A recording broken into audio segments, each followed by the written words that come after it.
Why is having high aspirations so important? Because I'll tell you something.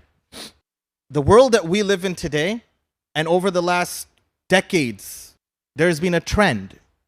And if we really analyze the trends, we'll notice it very clearly that where society is heading and where people want to push society is in a state of godlessness. That more and more we can remove God, move Allah out of the picture, the better. And that's what they're looking towards. That's what they're aiming towards. And we've noticed it. We can see the trends. That more and more and more as society progresses, more and more it's leading and it's heading towards a godless state. Where the concern for God, concern for Allah has no meaning whatsoever.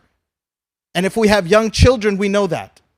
We know the tackles and the struggles that our young kids are going through with the reality of this. When they're in schools, when they're in universities, and they're in colleges. We see it, left, right, and center. That is an aim, that is an agenda.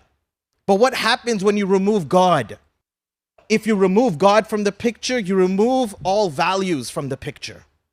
Because values are a construct of the divine. All values are governed by the divine. Everything of goodness that we know comes from the divine. And so all those values start to diminish. If values start to diminish, then what happens? You have nothing to aim for.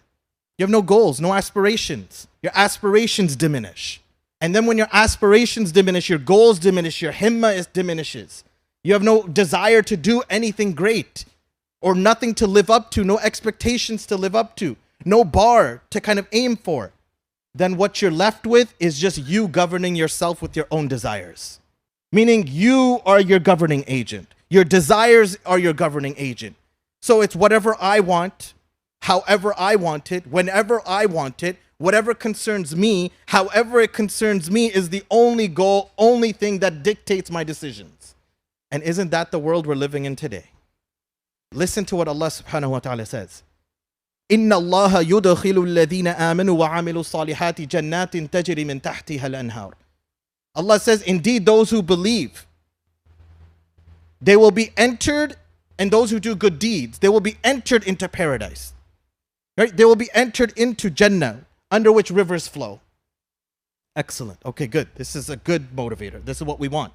But then Allah compares this with another group of people. I want you to pay attention to the describers, to the characteristics that Allah describes. Allah says something very remarkable here. He says, as for the disbelievers, what does Allah describe them with? يَتَمَتَّعُونَ. They're just enjoying themselves. That's their concern in life. Their concern is life is just to play and have fun and to enjoy themselves. Or وَيَأْكُلُونَ كَمَا تَأْكُلُونَ الْأَنْعَامُ. Or just to eat whatever they want to eat that is in front of them, like the animals eat. They have no care, no concern, just eat whatever, do whatever, desire whatever, enjoy whatever, have fun with whatever. That is their main maqsad, their main aim in life. And Allah says for them, the destination that they're heading is the hellfire.